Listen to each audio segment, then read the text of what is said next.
Admiral Yamamoto knew they'd made a terrible mistake.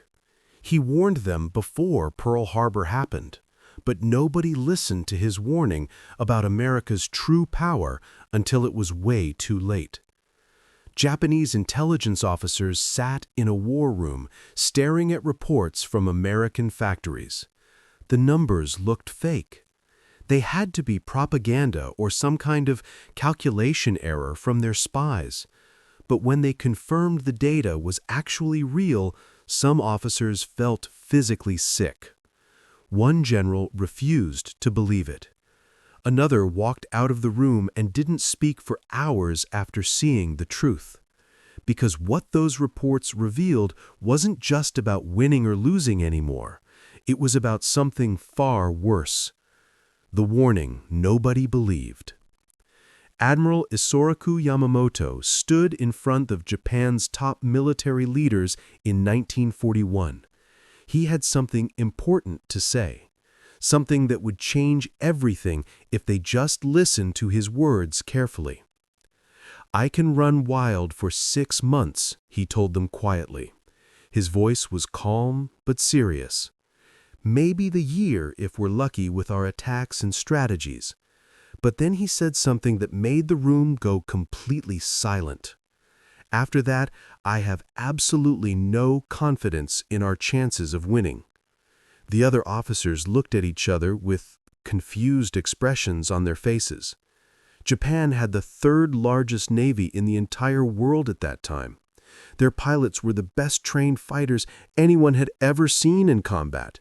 Their soldiers were willing to die for the emperor without any hesitation whatsoever. So why was their greatest admiral already talking about losing before the war started? Because Yamamoto had lived in America for several years during his younger days. He'd seen something there that terrified him more than any weapon or army. The attack that changed everything. December 7th, 1941 arrived like any other peaceful Sunday morning in Hawaii. American sailors were eating breakfast. Some were writing letters to their families back home in different states. Then Japanese planes appeared in the sky above Pearl Harbor without any warning. Bombs started falling everywhere. Ships exploded and sank into the water while men scrambled to battle stations. In Tokyo, Japanese officers celebrated their surprising and devastating attack on America's Pacific Fleet. They thought they'd crippled America's ability to fight back against them. The celebration lasted for days across Japan with parades and newspaper headlines everywhere. But Yamamoto didn't celebrate at all during those victory parties and ceremonies. He knew what was coming next.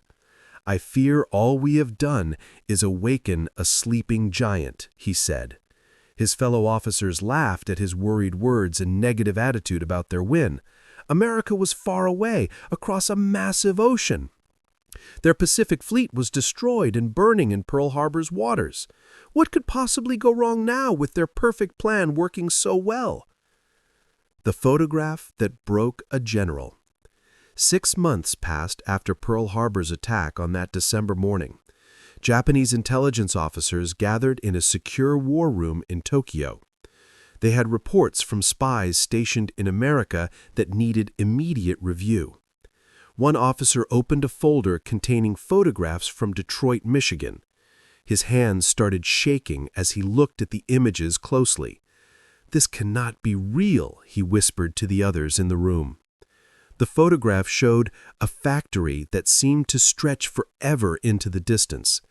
Assembly lines filled with workers moved in perfect coordination like a machine.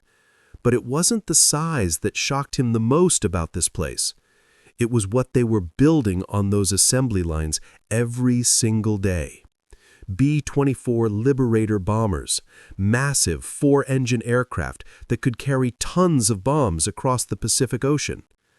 A decorated general looked at the photograph for a long time without speaking. Then he put his head down on the table. His shoulders shook as the reality hit him like a physical blow. Other officers tried to comfort him, but he couldn't stop, because he understood what this single factory meant for Japan's future. The impossible numbers. The intelligence report contained production numbers from American factories across the country. Japanese analysts checked the math 3 times.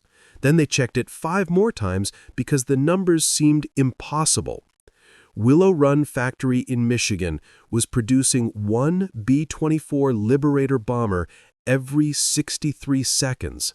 Not every day or every week, every single minute during their work shifts without stopping for anything. The officers sat in stunned silence as they read through more data. American shipyards were launching new vessels at speeds that defied all logic. Liberty cargo ships that normally took months were being finished in just days. One shipyard in California built a complete Liberty ship in 4 days and 15 hours. 4 days for an entire ocean-going vessel. Japan's best shipyards needed 6 months to build something similar with their workers. How was this even possible? A young officer asked the room nervously. Nobody had an answer that made any sense to them at all. American workers weren't superhuman or specially trained for years like Japanese craftsmen. They were ordinary people from farms and cities across America. Yet somehow they were outproducing Japan's entire industrial capacity by massive margins. The strategy that fell apart. Japan's entire war plan depended on one critical assumption about America's capabilities. They believed America was soft from years of peace and comfortable living, that American workers couldn't match Japan's dedication and industrial spirit in wartime. The strategy was simple in their minds and seemed perfectly reasonable. Strike hard and fast before America could respond with their full strength. Win decisive battles and force a negotiated peace within 6 to 12 months. But those intelligence reports showed something completely different from their assumptions. America wasn't slowly preparing for war like Japan expected them to. They were transforming their entire economy into a war machine overnight. Auto factories stopped making cars and started producing tanks and aircraft instead. Washing machine companies began building machine guns and ammunition for soldiers. Even sewing machine factories converted to making rifle parts within weeks. A senior admiral reviewed the production comparisons between Japan and America carefully. Japan produced 70,000 aircraft during the entire war, from start to finish. America would produce over 300,000 aircraft in the same time period. The admiral's face went pale as he read those numbers. The sentence that changed everything. The intelligence officers reached the final page of their detailed report from America. Everyone in the room had been quiet for almost an hour. The weight of what they'd learned pressed down on them like heavy stones. At the bottom of the last page was a single sentence. It was written in red ink to draw attention and emphasize its importance. One officer read it out loud so everyone could hear the words clearly. American industrial production now exceeds the combined output of all Axis powers. The room went completely silent after he finished reading that devastating sentence. Not just matching Japan's production or even doubling it with their resources, America alone was outproducing Germany, Italy, and Japan combined with room to spare. An older officer who'd fought in previous wars stood up slowly. He bowed to the others and walked out without saying anything. Nobody tried to stop him or ask where he was going. They all understood what he was feeling in that terrible moment.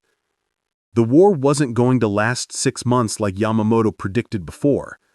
It was already over, and they'd just been too blind to see it. Japan had awakened something they couldn't possibly fight against or defeat. The reality nobody wanted to face. Japanese High Command held an emergency meeting to discuss the intelligence reports. Senior officers from every branch of military service attended this crucial gathering. The mood was dark and heavy with unspoken fears about their future. "We must inform the emperor," one general said to the assembled officers. Others shook their heads in disagreement with his suggestion immediately. "And tell him what exactly?" another officer asked with frustration in his voice. How could they explain that Japan's industrial capacity was completely inadequate for this war? That every ship they sank would be replaced by 10 more American ships. Every plane they shot down would be replaced by 20 more American aircraft. The mathematics of the situation were brutal and completely unavoidable for them. Japan was producing about 8 million tons of steel annually during the war. America was producing 90 million tons of steel every year during the same time period. Officers who'd been confident about victory just months earlier now sat defeated. They'd won battles at sea and on islands across the Pacific theater, but they were losing the war in American factories they'd never even seen. Victory required more than courage and fighting spirit from brave soldiers. The truth Yamamoto knew all along. Admiral Yamamoto sat alone in his office reviewing the reports everyone else saw. He felt no satisfaction about being right with his predictions before the war. Only sadness for the suffering that would come to Japan in the following years. He'd tried to warn them about America's industrial might from the very beginning. He'd seen the factories and visited the cities during his time there. He watched highways filled with cars and stores filled with products everywhere. America had something Japan could never match, no matter how hard they tried. Not just factories or resources from their vast territory across the continent, but a system that turned ordinary citizens into productive workers almost overnight. Women joined the workforce by the millions when men went to fight overseas. Rosie the Riveter became a symbol of American industrial power during wartime. People worked extra shifts and bought war bonds to support the effort. Yamamoto closed the report and looked out his window at Tokyo below. He knew Japan would fight bravely until the very end, with honor. But the outcome was already decided in those American factories far away. The sleeping giant was fully awake now, and there was no stopping it. Japanese High Command's reaction to American industrial capacity revealed their greatest strategic miscalculation of World War II. Japan's leadership never understood America's manufacturing power until intelligence reports exposed the truth. Their response to U.S. factory production showed how American factories were winning World War II before major battles even began. This Japanese strategic miscalculation about American war production cost them everything. Admiral Yamamoto's warning proved tragically correct as Japan's wartime leadership watched industrial superiority decide the Pacific War's outcome.